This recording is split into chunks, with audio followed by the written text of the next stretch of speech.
Pada perayaan ulang tahun pertamanya, anak itu mengambil sepasang borgol. Semua orang yang merayakannya seketika terdiam karena terkejut, karena hampir semua orang di sana merupakan narapidana yang telah divonis bersalah. Untuk mencairkan suasana yang canggung, mereka mengajak anak itu berfoto bersama. Namun tepat setelah foto diambil, kepala penjara menerobos masuk ke ruangan karena pesta ulang tahun dilarang di dalam penjara. Kami semua diusir keluar dan mendapatkan hukuman. Aku melangkah maju dan berkata bahwa aku hanya ingin merayakan ulang tahun pertama putraku. Tetapi kepala penjara tidak menunjukkan belas kasihan sedikit pun. Ia merobek foto kami menjadi serpihan kecil. 왜 열받아?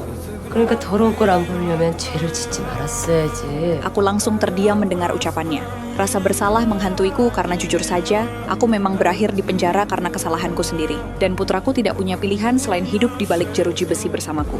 Tepatnya 1,5 tahun yang lalu, saat sedang hamil, aku dipukuli oleh suamiku di rumah. Dalam perkelahian itu, aku tidak sengaja membunuhnya.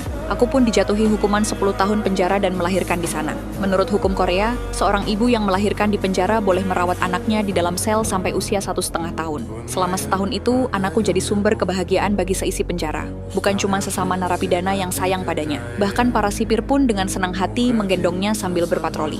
Perlahan aku mulai punya teman di sini, mulai dari penjaga muda sampai teman-teman satu sel.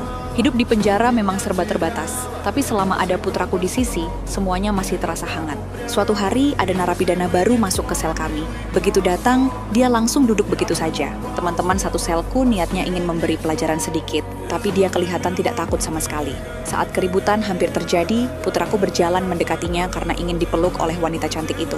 Namun Mary justru mendorongnya sampai jatuh ke lantai. Melihat itu, aku gelap mata dan langsung menyerangnya. Kami pun bergulat dan saling menjambak rambut di lantai. Setelah keributan itu, kami berdua dihukum di sel isolasi selama sehari. Tapi malam itu Mary mengamuk. Dia membenturkan kepalanya ke dinding sambil berteriak ingin mati. Begitu masa isolasi selesai, aku baru tahu alasan Mary dipenjara dari seorang penjaga. Ternyata dia telah dilecehkan oleh ayah tirinya sejak kecil. Bahkan saat dia kuliah pun, ayah tirinya mencoba menyerangnya lagi. Mary melawan sekuat tenaga, dan karena panik, dia memukul pria itu dengan benda logam sampai tewas. Waktu ibunya pulang dan melihat kejadian itu, dia bukannya membela Mary, tapi malah menangis dan menyalahkannya. Ibunya marah karena Mary telah membunuh orang yang menjadi tulang punggung keluarga mereka. Setelah mendengar cerita itu, rasa dendamku pada Mary langsung hilang. Beberapa hari kemudian, Mary kembali dari ruang kesehatan. Teman-teman satu selku sudah tahu cerita sebenarnya, dan sepakat diam-diam untuk tidak lagi memusuhi dia. Tetapi putraku memang dasarnya suka sekali dengan wanita cantik itu, jadi dia mendekatinya lagi. Dia memeluk Mary dengan lengan kecilnya, dan kali ini Mary tidak lagi mendorongnya pergi.